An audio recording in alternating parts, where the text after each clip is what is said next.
você como líder tem que dar o exemplo, né? Você precisa ser aquilo que você quer que os outros sejam. Não dá para você pedir um comportamento de uma pessoa e se comportar de maneira diferente.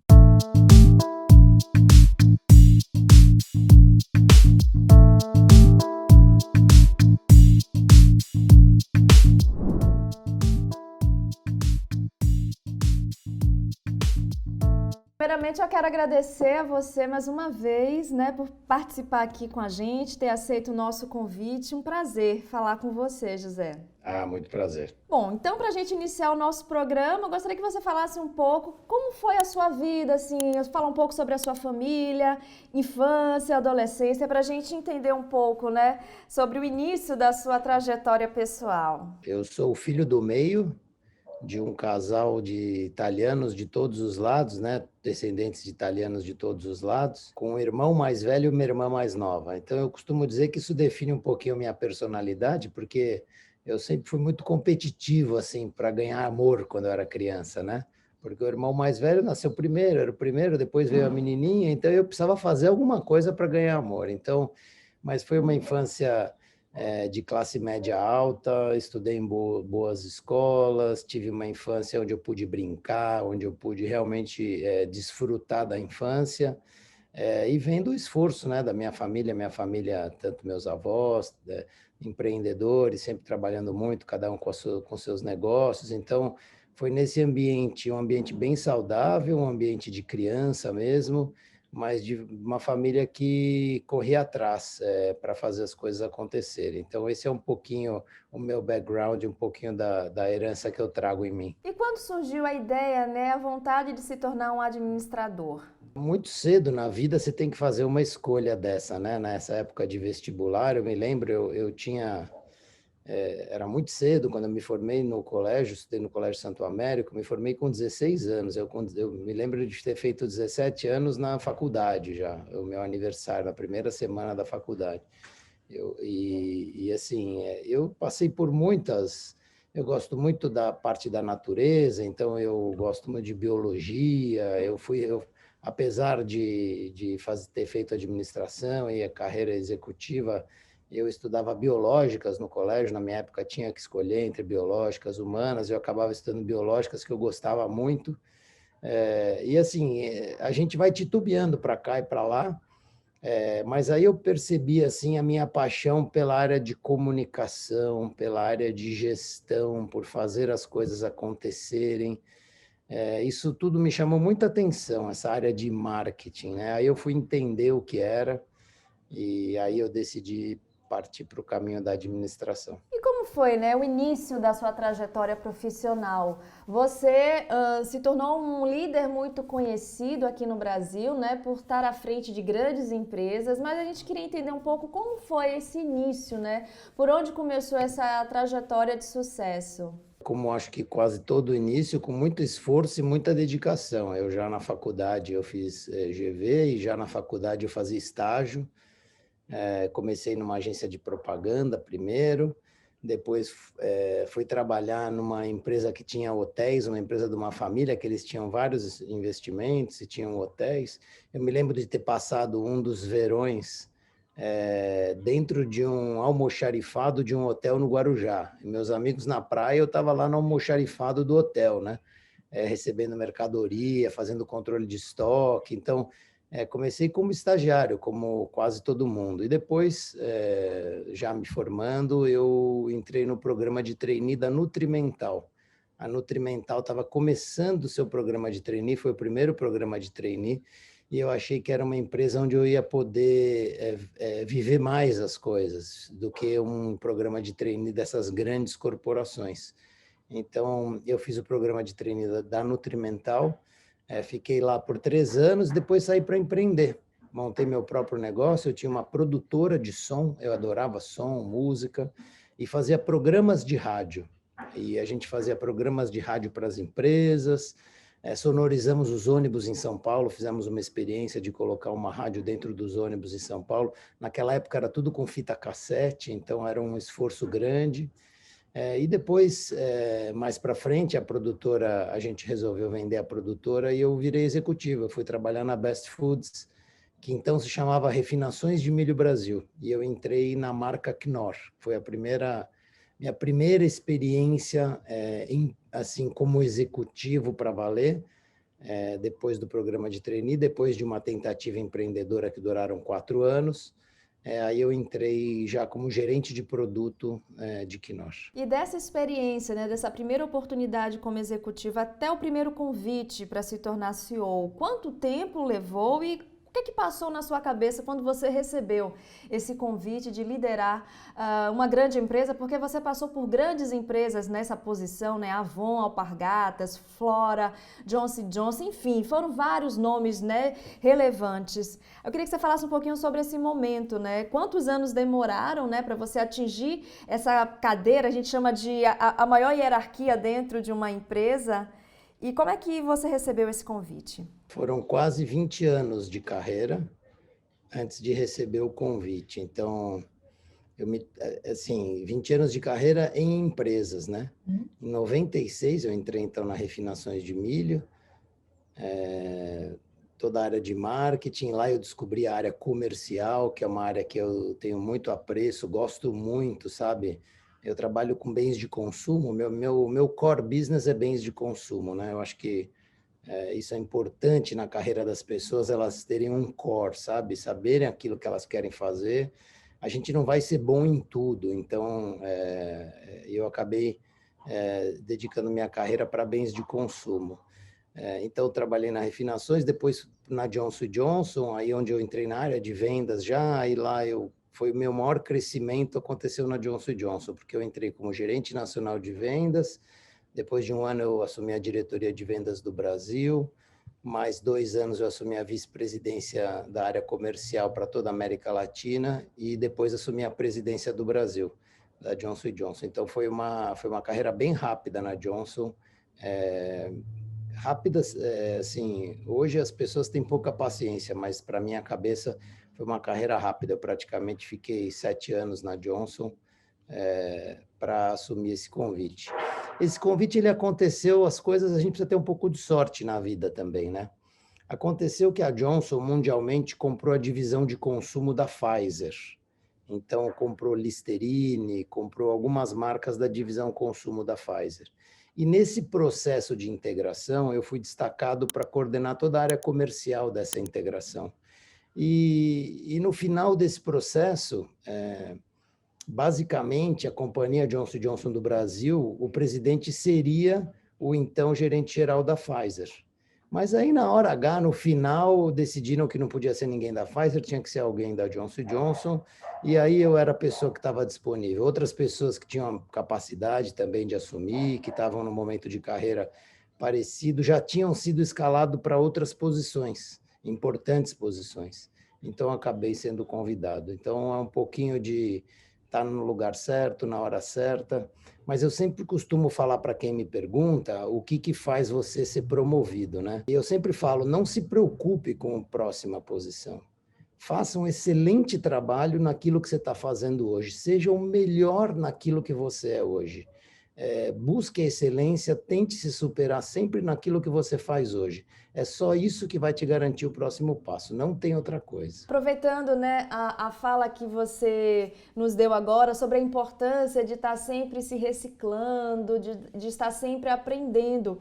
E eu vi que você ainda, na verdade ainda não, já como líder, já como presidente, resolveu fazer um curso em Harvard, ou seja, foi correr atrás de novos conhecimentos.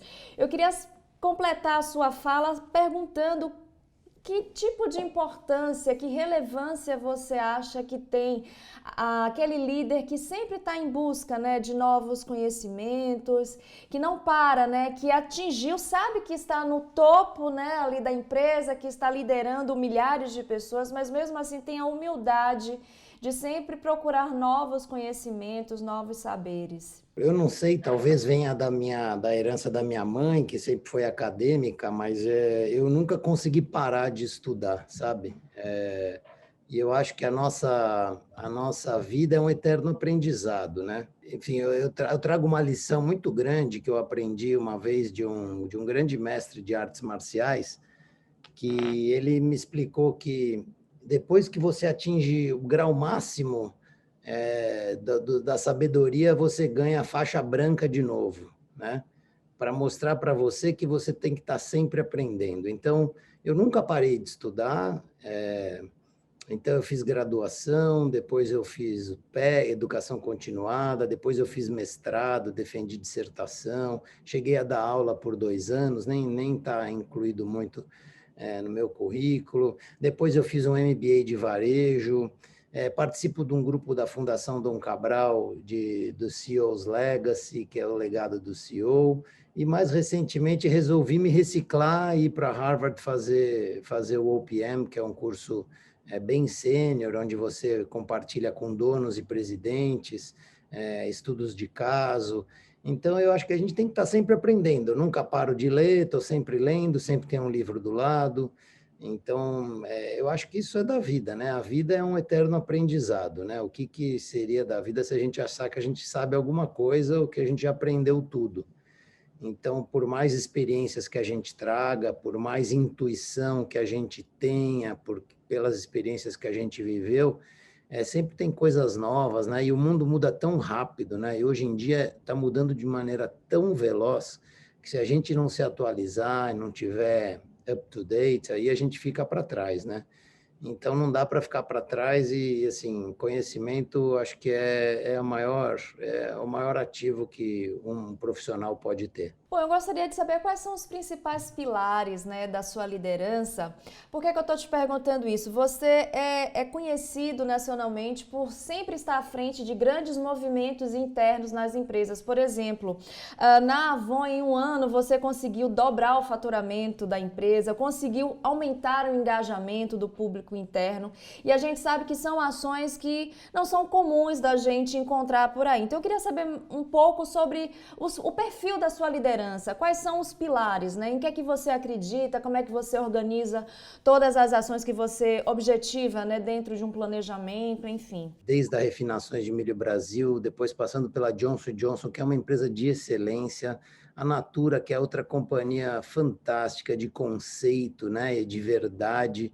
Então, estas coisas e a vida foi me ensinando que tudo tem que ter um porquê, né? E quando você está liderando uma grande organização, você tem que dar essa razão para as pessoas. E a razão nunca é aumentar o lucro, a razão nunca é aumentar a receita. A razão é sempre por que nós estamos aqui? O que me faz sair da cama todo dia com vontade de trabalhar? O que mobiliza as pessoas? O que engaja as pessoas em algo que realmente elas se sintam orgulhosas de fazer? Provavelmente 50% das pessoas da empresa estão lá para ganhar seu salário e ir embora para casa.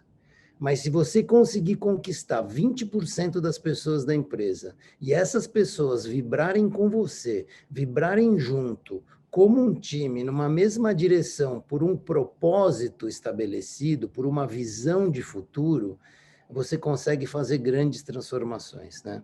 Então, eu sou uma pessoa que tem um estilo de liderança muito participativo, eu compartilho muito as coisas, eu faço muito as coisas em comitês, eu sento nos comitês, as pessoas participam, elas dão opinião, não dá para ninguém ficar escondido no processo. Muita gente se esconde atrás dos processos, né?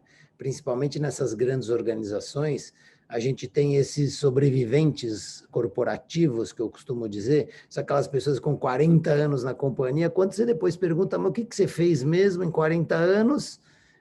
É muito pouco assim o que sai sabe, de tudo mesmo, da entrega, realmente do que aconteceu. Então, o meu estilo de liderança é um estilo de liderança participativo, como eu já falei, que busca engajar, que busca primeiro estabelecer um grande sonho conjunto, um sonho que a gente sonhe junto com as pessoas da organização, aonde a gente quer chegar, uma visão de longo prazo, sempre pensando no longo prazo. Depois a gente tem que trazer para o curto prazo, a gente tem que trazer para o ano, né, o calendário, né, assim que a gente organiza nas empresas, a gente traz para o ano, estabelece objetivos, estabelece metas para o ano, e a gente tem que ter muita disciplina, falar a verdade, às vezes os diálogos difíceis são os que eu mais tenho recebido de feedback positivo na minha vida, são pessoas que tiveram comigo os diálogos difíceis. E eu mesmo, dos chefes que eu tive, os diálogos difíceis foram os que mais me ajudaram. Então, sabe, aquela tá tudo bem, passar a mãozinha muito bem, etc., não faz ninguém crescer. O que faz as pessoas crescerem é realmente uma análise consciente, com o pé no chão, da onde estamos, para onde estamos indo, qual é o nosso objetivo, aonde estamos hoje e como vamos chegar lá. Então, comece com um grande sonho, comece com uma ambição que engaje as pessoas, que mobilize as pessoas, depois traga por curto prazo esse grande sonho, dê significado para esse curto prazo, estabeleça objetivos, métricas e faça um acompanhamento. Então, acompanhamento muito próximo, dando espaço para as pessoas fazerem o seu melhor, mas quanto mais espaço você dá para um líder, mais você tem que cobrar esse líder. Então, cobrar no sentido de acompanhar, estar próximo e saber como você pode ajudar, né? Parece meio lugar comum, mas assim, a posição de CEO, a posição de presidente de uma empresa, o presidente, na realidade, ele é o grande animador, né? É o chefe da animação, é o chefe da mobilização, é o chefe. Ele não é ele que faz as coisas, mas ele faz as pessoas fazerem. Então, ele mobiliza, traz energia, ele traz a vontade, ele dá o caminho, ele apoia, ele ajuda, ele dá feedback, ele critica, ele enxerga as coisas. Então, é o grande animador dessa história toda, né? O motivador, o animador. Esse acho que é o papel principal do líder. Claro, tem o conhecimento técnico adquirido ao longo dos anos, de experiência. Experiência é muito importante, aquilo que eu falei de novo, aquela história do core, né, de você saber muito bem uma coisa, e eu acho que isso faz a diferença. Como é para um CEO suceder e ser sucedido? Olha, que boa pergunta, hein? Essa pergunta é fantástica. Bom, suceder primeiro é uma honra, né? Você suceder uma pessoa, você estar lá na organização e ser escolhido. Então, é uma grande honra, é um sinal de confiança que é depositado em você, mas é o resultado natural de um trabalho, de uma construção que é sendo feita, né? Então, a gente vai crescendo na carreira, vai sucedendo algumas pessoas. Então, assim, suceder é uma responsabilidade. A primeira coisa é assim, assumir uma responsabilidade nova. Então, você tem que estar preparado para isso e você tem que agir como se você estivesse naquela posição de fato há muito tempo, não importa que você acabou de chegar, né? E ser sucedido, acho que talvez seja o maior dos prazeres, né? Porque principalmente trazendo alguém da sua equipe para o seu lugar, né? Então, agora na minha última sucessão, quando eu deixei depois da aquisição da Natura, da Avon, quando eu deixei a Avon e o Daniel me sucedeu na Avon, o Daniel que vem da Natura, o Daniel foi uma das pessoas com quem que nós trabalhamos juntos lá na Natura, lá atrás, uma das pessoas que eu promovi, uma das pessoas que eu escolhi para ir para a área comercial, liderar uma das áreas importantes, e de repente o Daniel assume a posição que eu estou deixando. Então, isso assim, é motivo de grande orgulho, e também a gente encontra tantos profissionais que a gente trabalhou junto, liderando outras companhias, onde a gente troca experiências e aprende, é, e talvez aí, assim, o grande sucesso de tudo na vida, né, é você ter uma boa equipe. No final, tudo é pessoas, né? Quanto mais tempo você passa na sua carreira, você vai perceber que no fim tudo é pessoas. Tudo são pessoas, né? Talvez seja a frase correta, mas é assim, o processo, quem desenha o processo são as pessoas. O sistema, quem faz o sistema são as pessoas. As políticas, quem estabelecem as políticas são as pessoas. Então, assim, os melhores momentos da minha carreira, eu recordo, eu tinha os melhores times, trabalhava junto com os melhores times. Então, pessoas brilhantes, pessoas, cada um na sua área, ou cada um fazendo uma função naquele momento, mas sempre equipe é tudo na vida de um líder, de um gestor, de organização. Como você tem visto as principais mudanças no ambiente corporativo? Por exemplo, hoje a gente encontra uma cultura organizacional com mais agilidade, né? A gente fala muito de gestões ágeis. Queria saber como é que você tem visto isso, essa agilidade sendo levada, né, para o ambiente corporativo, principalmente, que está muito relacionado à tecnologia também, né? É relacionado à tecnologia, mas também está muito relacionado a uma quebra de hierarquia, sabe? As organizações todas, elas foram formadas com base na igreja e no exército, que são muito hierárquicos, né? Então, a empresa é muito hierárquica. Você pega um organograma, tem uma pessoa lá em cima e um monte de pessoas lá embaixo. Então, tem toda uma hierarquia. A hierarquia, ela é importante, mas ela não pode engessar a empresa de inovar. Então, a hierarquia, a estrutura organizacional, a obediência é talvez um dos maiores males que uma organização pode ter, né? É a tal da operação padrão. Quando um operário quer fazer greve, ele faz, a gente brinca, operação padrão, só faz o que está escrito no manual e nada mais, a empresa vai à falência. Na realidade, a gente precisa das pessoas trazerem o seu melhor, não só aquilo que está escrito que elas têm que fazer. Elas têm que trazer o seu melhor, têm que trazer energia, têm que trazer vitalidade. E assim, organizar a empresa em times, para que esses times possam criar soluções, trazer as soluções, e com diversas hierarquias nos times, e todo mundo poder falar, e a ideia de um vale tanto quanto a ideia do outro, independentemente da hierarquia, isso tudo é muito importante. A hierarquia tem um papel a cumprir, um papel de disciplina, um papel de organização, mas também essa maneira mais orgânica, vamos dizer assim, de gerir uma empresa com times, com squads, né, que é a palavra que a turma usa, você junta times multifuncionais, aqui tem palavras que são, na realidade, são coisas que se fazem há 50 anos, mas a gente vai dando novos nomes, parece mais tech, né, falar squad, mas na realidade são times multifuncionais que existem desde sempre, né? Então, quando você coloca os times multifuncionais para trabalhar, você pega a experiência de todo mundo, o olhar 360, de maneira sistêmica, né? Porque a empresa é um sistema, né? Então, você mexe em um ponto, afeta outro ponto. Então, esse sistema precisa de que todo mundo conheça. Então, quanto você puder trazer uma maneira mais ágil, incluir as pessoas. Eu gosto muito dos comitês, porque os comitês, você traz ritmo, você sabe aonde são discutidos. Eu gosto muito de organização com os comitês, e aí as coisas acontecem rápido. E por projetos também, né? Gerenciar com projetos. A gestão do dia a dia, dos objetivos, e a gestão dos projetos. Quais são os projetos importantes? Tem que saber dizer não, tem que escolher alguns para fazer, a organização não pode fazer todos, e aí às vezes tem muitas falhas das organizações que acabam não escolhendo. Se você não escolhe, alguém vai escolher por você. Esse é o grande aprendizado. Se você não escolher, você como líder não escolher os projetos, a própria organização, alguém vai escolher fazer alguma coisa. E às vezes tem que escolher parar alguma coisa que está avançada, mas que você percebeu que foi para o caminho errado, mesmo que já tenha investido. Às vezes tem que saber parar, saber dizer não e começar de novo um outro caminho, mesmo que isso incorra em perda de recursos. Não é porque você já começou e já gastou um tempo que você vai ter que ir até o fim. Se você perceber que está no caminho errado, você tem que mudar o caminho. E essa maneira agile, né, a gestão ágil, ela faz com que isso aconteça muito rápido. Então você vai, é o fail fast, né? R rápido, R pequeno.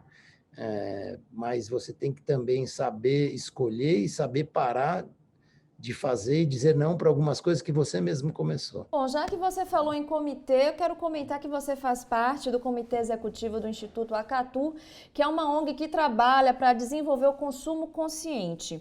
Eu queria saber, na sua opinião, qual a importância de líderes apoiarem, fazerem parte de projetos que desenvolvem essa conscientização sobre a sustentabilidade, sobre questões sociais. A gente sabe que estamos passando por um momento muito crítico, não só relacionado ao meio ambiente, mas também a questões sociais. Qual a importância de ter líderes engajados, né, nessas questões? como é o seu caso? Isso é fundamental, é parte da vida. Eu acho que não dá para ficar de fora, sabe? Se você participa de uma sociedade, se você quer dar uma contribuição, você como empresa, como líder empresarial, como executivo, você tem que entender o papel da empresa na sociedade. Hoje a sociedade vive esses mega problemas sociais, né? A pandemia é um mega problema, o aquecimento global é um mega problema, a questão da poluição, do lixo, é um mega problema. Então, esses mega problemas que a gente vive hoje, se a gente não se engajar, se a gente não dedicar energia, a gente não vai ver a mudança, né? Então, você vai ser um passageiro. Eu acho que um líder empresarial não pode ser passageiro, ele não tem esse direito. A organização é, é, eu aprendi isso também com uma das pessoas com as quais eu trabalhei. Quando você abre uma empresa, você tem lá qual que é a sua razão social. Então, qual é a razão social da sua empresa? Para que ela existe?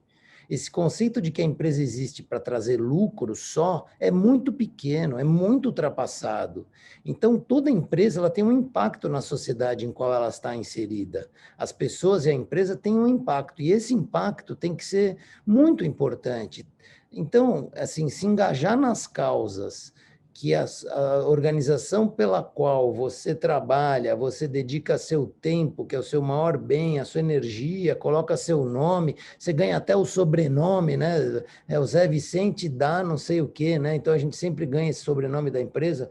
Então a gente precisa se engajar nisso. Então eu estou no Instituto Acatu já faz uns 8, 9 anos, no conselho, e agora, mais recentemente, deve fazer um ano que eu me juntei no comitê executivo, onde a gente se reúne a cada 15 dias, discute o futuro do Instituto, como é que a gente faz, quais são os projetos, pessoas, organização, para que caminho a gente vai, que posição a gente toma em cada uma das coisas. Então, esse é das contribuições. Eu também, recentemente, na Avon, a Avon é uma empresa muito diversa, é uma empresa que realmente é um reflexo de toda a sociedade. Eu me engajei muito na causa das mulheres, da defesa da violência contra as mulheres, que foi um tema que me chamou muito a atenção quando eu estive na Avon, né? E não é por bom mocismo que a gente tem que fazer essas coisas. É isso que precisa isso que eu quero deixar bem claro. Eu não faço isso porque para ser bom moço, não. É porque eu acredito, porque eu gosto de fazer. Eu quero dedicar meu tempo a essas causas. Eu falei para você lá no começo da minha carreira, eu queria ter feito biológicas, biologia. Então, essa parte da natureza me encanta desde que eu sou eu. Então, assim, me dedicar a isso, para mim, e dar uma contribuição, é o mínimo que eu posso fazer. É o mínimo que eu posso fazer como retribuição para a sociedade e para tudo que o mundo e que o milagre da vida trouxe para mim. Então, assim, é contribuir realmente me engajando com as coisas pelas quais eu acredito, né? Eu acho que tem que começar assim, é no condomínio, sabe? É no seu condomínio, na reunião de condomínio, tem que ir lá, tem que discutir, não dá para ficar de fora. Tem que ir lá, tem que conversar. Ah, é chato, claro que é chato.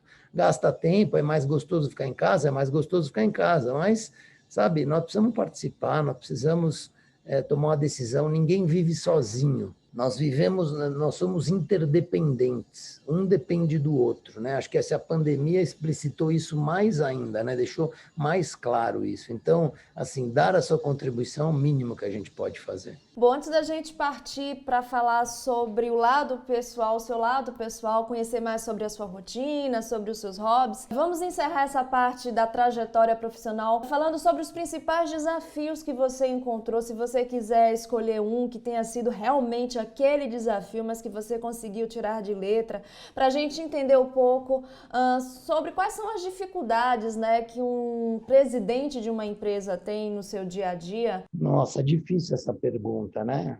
Porque cada empresa passa por um momento e cada momento a empresa precisa de uma atuação diferente, mas acho que o maior desafio são pessoas mesmo. O maior desafio é você escolher o time, é você engajar o time, é você ter um time unido na liderança que realmente sabe para onde está indo, né? Colocar todo mundo na mesma direção, remando para a mesma direção.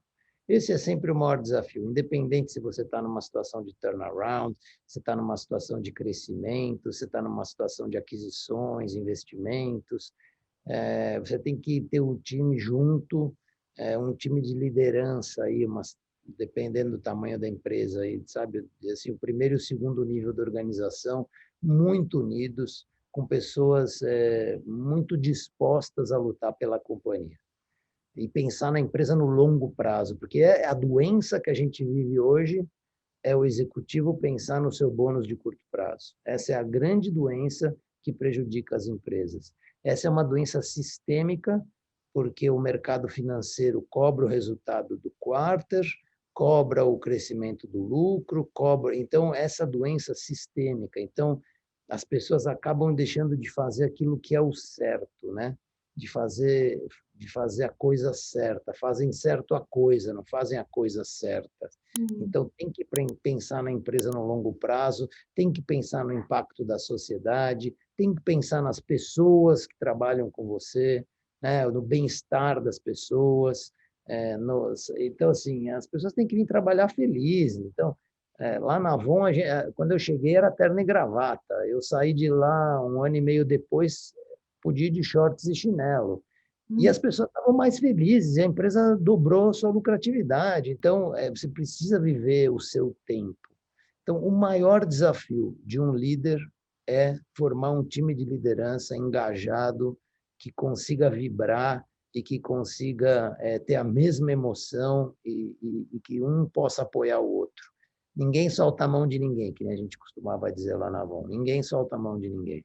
Existe uma dica, eu sei que é difícil, mas assim, um caminho para você engajar uma equipe seria a base do respeito, mesmo do respeito à individualidade, seria um caminho? O caminho que eu procuro fazer, assim, eu primeiro mostro toda a minha emoção, meu engajamento, minha vontade iniciativa. Então, eu sou o primeiro a chegar e o último a sair da empresa sempre. Se você é o primeiro a chegar na empresa, quando todo mundo chega, você já está lá, todo mundo fala, pô, esse cara tá afim, né?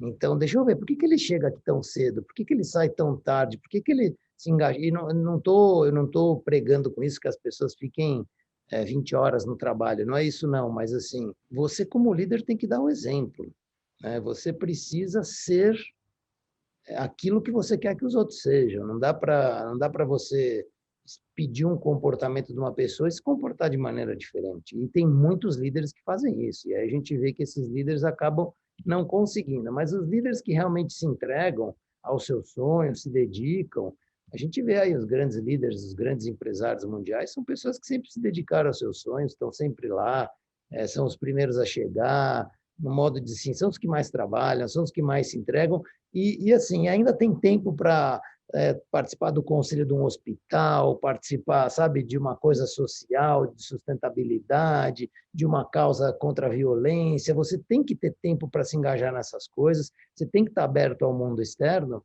mas você tem que ser aquilo que você espera que os outros sejam.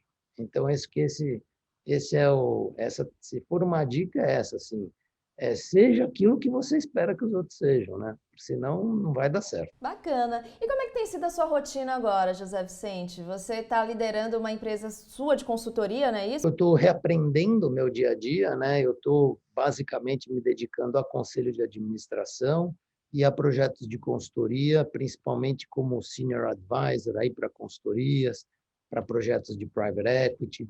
Então é um dia a dia um pouco diferente. Eu não tenho aquela rotina, eu não vou todo dia para o mesmo lugar, eu não tenho o mesmo time sempre. Então eu estou reaprendendo, né? Isso aconteceu meio que junto com a pandemia, junto com o Covid. Eu acabei migrando para uma posição como essa no segundo trimestre do ano passado. Me engajei em uma companhia que eu era conselheiro, assumi a companhia por um período de 5, 6 meses, tentamos fazer um IPO, resolvemos não fazer o IPO, aí resolvemos que eu deixasse a companhia para que desse espaço para outras pessoas tentarem crescer, mas eu estou me dedicando a isso hoje, a ser conselheiro de companhias, principalmente empresas familiares, empresas onde a experiência corporativa que eu tive de governança, de estruturação, possa realmente agregar valor e trazer valor. Então, é um pouco esse meu dia a dia hoje. Então, hoje eu tenho um pouco mais de tempo para mim, para a minha leitura, para o meu hobby, para a minha família, e fazendo um monte de projetos que eu tenho tido grande prazer. Falando em hobby, o que é que você gosta de fazer nas horas vagas? Continua surfando? Eu soube que você surfa em Maresias, ainda surfa. Me fala um pouquinho sobre seu momento de lazer. Não, isso já faz algum tempo que eu já não vou para Maresias. Eu ainda gosto muito de esportes aquáticos e sempre tentando aprender coisas novas, mas eu de 10, 12 anos para cá me apaixonei pelos cavalos, pelo hipismo. Eu, meu filho, minha filha, a gente montou um centro hípico. Hoje eu tenho um centro hípico na Granja Viana, que é o Centro Hípico Granja Viana. Hoje de manhã já fui lá, cedinho, 6h30 eu estava lá, estava montando meus cavalos. Então eu gosto de treinar, montar os cavalos, meus filhos competem. Eu também faço competições, como sempre competitivo, mas ultimamente eu tenho tentado me equilibrar mais, não só pela competição, mas também pelo prazer. Acompanhando aí meus filhos, minha mulher, que também é amazona pan-americana, então ela faz por profissão mesmo, é a profissão dela. Então me envolvi de 12 anos para cá com esse mundo do cavalo, hoje eu estou totalmente envolvido nisso. Eu acabei de assumir a presidência da Federação Paulista de Hipismo, então o que eu falo, a gente tem que contribuir naquilo que a gente está. Então, eu estou nesse meio, então eu estou lá, vamos contribuir, vamos ver o que podemos fazer pelo esporte. Então pediram para eu assar, Zé, vamos lá, assume. Então eu acabei aceitando o desafio, que esse sim é um desafio difícil, viu? Porque você nunca vai agradar, você sempre está desagradando todo mundo. Eu relutei muito em entrar para isso, mas aí no final, como alguns amigos me pediram, acabei seguindo em frente. Então, meu hobby hoje eu gosto de montar cavalo, eu moro aqui na frente da Hípica Paulista, me mudei para cá de propósito, tenho lá meu centro hípico na Granja Viana, que também é 30 minutos daqui, então eu passo os dias a relinchar, vamos dizer assim. Bom, você é o segundo presidente CEO que eu entrevisto que tem o hipismo como um grande hobby, como uma grande paixão. A gente eu entrevistei o Richard Bilton da CIA Atlética e ele também adora cavalgar, ele compete também. O que o hipismo pode ajudar, né? O que é que você tira do hipismo para a sua vida profissional? Tem alguma relação ou é apenas uma grande coincidência? Bom, primeiro, o Richard Bilton é um craque, né? Não é que ele gosta disso há muito tempo, ele é muito bom, ele é um dos melhores amadores do Brasil, então ele está sempre competindo em alto nível entre os amadores, ganha campeonatos brasileiros, ele monta desde pequeno, o irmão dele também trabalha com isso, então o Richard é meu amigo e um craque no hipismo. Olha, na realidade, assim, é uma competição, então é uma competição que tem regras um pouco diferente da competição empresarial, né? Porque a competição empresarial você nunca diz ganhei, né? Não, você não põe a medalha. O que é ganhar numa empresa? A competição é o mundo infinito, né? É o que a gente sabe, é a realidade infinita. Você tem que pensar com a cabeça infinita, com a empresa no longo prazo, com o que ela pode produzir, com o que ela vai produzir. Você não pode dizer, ganhei do meu concorrente, ganhou esse ano, por quê? Que métrica você está usando para dizer que você ganhou? Quem disse que você ganhou, né? O hipismo não, o hipismo é uma competição que tem regras, alguém ganha, alguém fica em segundo e assim por diante.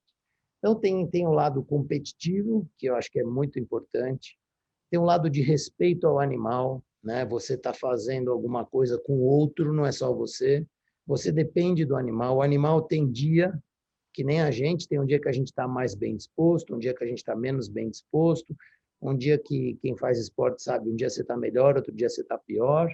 O animal é a mesma coisa, então você tem que ter o respeito, a conexão com o animal.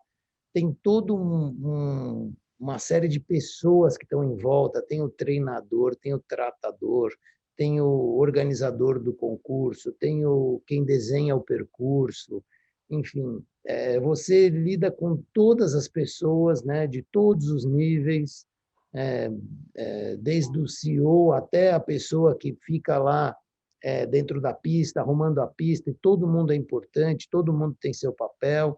Então, tem muita relação com a vida, na realidade, né? No critério de desempate, quando eu tenho dúvida entre dois candidatos que eu vou entrevistar, eu sempre pergunto se algum deles faz esporte. Se um deles faz esporte, ele ganha já para mim, sabe? Porque ele passa na frente, porque principalmente nessa área comercial, tá? Nessa área de marketing comercial, talvez não seja o caso para outras áreas, mas eu gosto de pessoas que têm meta, que têm objetivo, que treinam, que têm uma competição pela frente, que sabem o que vem pela frente, né? O hipismo, você entra numa pista, a pista demora 1 minuto, 1 minuto e meio, no máximo. Se for uma pista longa, demora 1 minuto e meio. E às vezes você vai a um campeonato brasileiro, você tem 5 percursos de 1 minuto e meio e você treina o ano inteiro, treina 2 horas por dia, 1 hora e meia por dia para um percurso de 1 minuto. Então, é um pouco isso, sabe? Também tem a história de buscar excelência, de querer se melhorar, de querer se desafiar. Então, acho que talvez tenha isso. Bom, para a gente encerrar, eu sempre peço para que os nossos convidados deixem uma dica de livro, filme ou série que ache que pode ajudar quem está nos assistindo a se sentir mais apropriado do assunto, no sentido assim, eu também posso, né, me tornar um grande líder, eu também posso, quem sabe, me tornar um CEO, um presidente. Você teria alguma dica para passar para a gente? Algum livro que tenha lhe marcado, que você sinta que tenha te ajudado, ou um filme, enfim? Olha, um livro muito legal que eu acho que eu recomendaria é do Simon Sinek, O Jogo Infinito. The Infinite Game é o nome do livro, do Simon Sinek. Ele escreveu outros livros também, aquele Comece pelo Porquê, né? O Porquê das Coisas.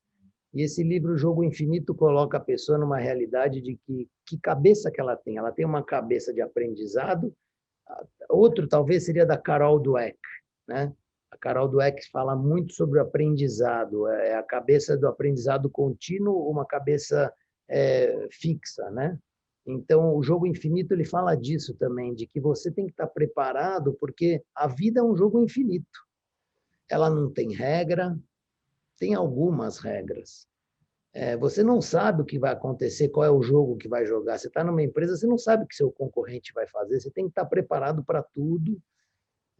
Não tem fim, né? Por isso que ele é um jogo infinito. Então, assim, não é, a gente se sente muito confortável de jogar aqueles jogos de tabuleiro, jogos de cartas. Por que que isso nos traz conforto? Porque você sabe qual é a regra, um ganha, outro perde, o jogo acaba. Então, tudo isso nos traz conforto, porque a gente sabe. Agora, a vida ela é um jogo que não tem fim, que não tem regra, que não tem certo e errado, tem escolhas, tem momentos. Claro que tem certo e errado em termos de como você faz as coisas, do motivo pelo que você faz as coisas, mas que eu quero dizer assim, não tem certo ou errado, eu vou organizar minha empresa com 5 pessoas ou com 8 pessoas reportando para cada gestor. Não, são escolhas, sabe? E às vezes eu falo na organização, falo, vamos fazer assim, tem certeza que está certo? Não, não tenho certeza, não juro por Deus, e pergunta para Deus se está certo. A gente vai saber lá na frente se deu certo ou não. Podia ser melhor? Talvez pudesse ser melhor, mas a gente nunca vai saber. A gente tem que tomar algum caminho. Então, Carol Dweck, acho que é um livro imperdível e também pode ter isso você tem isso em TED, sabe? Ela faz algumas apresentações, dá para procurar no YouTube. E Simon Sinek, O Jogo Infinito. Boas 2 dicas. dicas aí que para mim, são temas contemporâneos e que deveriam estar na cabeça de todo líder.